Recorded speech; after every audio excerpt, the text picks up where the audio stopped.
மக்களே ஃபர்ஸ்ட் நான் ஒரு வீடியோ போட்டிருந்தேன் நம்ம என்ன எக்ஸ்பெரிமெண்ட் பண்ண போகிறோம் சொல்லிட்டு. ஏன்னா ஃபாலோவர்ஸை தான் நம்ம வந்து ஃபுல் அண்ட் ஃபுல் ப்ரொமோட் பண்ண போகிறோம். நம்ம ஷாப்ஸையோ இல்லாட்டி பிரியாணி கடையோ இல்லாட்டி ப்ராடக்ட்டையோலாம் நம்ம ப்ரொமோட் பண்ண போகிறது கிடையாது. ஃபுல் அண்ட் ஃபுல் நம்ம ஃபாலோவர்ஸை தான் ப்ரொமோட் பண்ண போகிறோம். அது எப்படி பண்ண போகிறோம் அப்படின்னு பார்த்தீங்கன்னா, இப்போது எக்ஸாம்பிள் என்னை ஒரு 5000 பேர் ஃபாலோ பண்ணியிருக்காங்க இந்த ஐடியில், ஓகேவா? இந்த 5000 பேர் யார், என்ன, எங்கே இருக்காங்க, என்ன பிரச்சனை இருக்குது அவங்களுக்கு அப்படின்றது நம்மளுக்கு சுத்தமாக தெரியாது.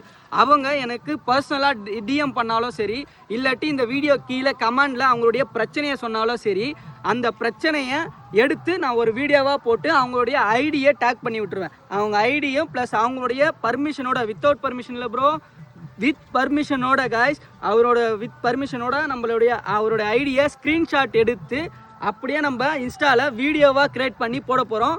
நீங்கள் இந்த லட்சக்கணக்கான பேர் பார்க்குறீங்க தெரியுமா வீடியோவை, இந்த லட்சக்கணக்கான பேரில் யாராவது ஒரு நல்ல உள்ளம் இருந்தீங்க அப்படின்னா, அந்த மனுஷனுக்கு ஏதோ ஒரு பிரச்சனை, அந்த பிரச்சனையை நான் வீடியோவாக போடுறேன், அதை நீங்கள் பார்க்குறீங்க அப்படின்னா உங்களால் முடிஞ்ச உதவியை அந்த மனுஷனுக்கு நீங்கள் பண்ணுங்கள். ஏன் இதை சொல்கிறேன்னா, அவங்க வந்து என்னை நம்பி ஃபாலோ பண்ணியிருக்காங்க. ஸோ அந்த ஃபாலோவர்ஸுக்கு என்ன பிரச்சனை இருந்தாலும் சரி, நம்ம வீடியோ கீழே கமெண்ட் பண்ணாலே போதும், நான் அந்த பிரச்சனையை எக்ஸ்பெரிமெண்ட்டாக ஒரு வீடியோ போட்டுருவேன். அந்த வீடியோ பார்த்து உங்களுக்கு நிறைய பேர் ஹெல்ப் பண்ணுறதுக்கு சான்சஸ் அதிகம். ஸோ அதனால் வந்து மறக்காமல் நீங்களும் வீடியோ இப்போ தான் ஃபஸ்ட் டைம் பார்க்குறீங்க அப்படின்னா ஃபாலோ பண்ணிட்டு பாருங்கள். நெக்ஸ்ட்டு உங்களுக்கு என்ன பிரச்சனைன்றதை நீங்கள் வீடியோ கீழேயோ இல்லை டிஎம் பண்ணுங்கள். நான் கண்டிப்பாக மறக்காமல் நெக்ஸ்ட் வீடியோ உங்களுக்கு கூட நான் போட ரெடி. உங்களுக்கு ரெடினா, உங்கள் பிரச்சனையை நீங்கள் சொல்ல ரெடி அப்படின்னா நெக்ஸ்ட்டு நான் உங்கள் வீடியோ போட ரெடி. பாய் பாய் மக்களே.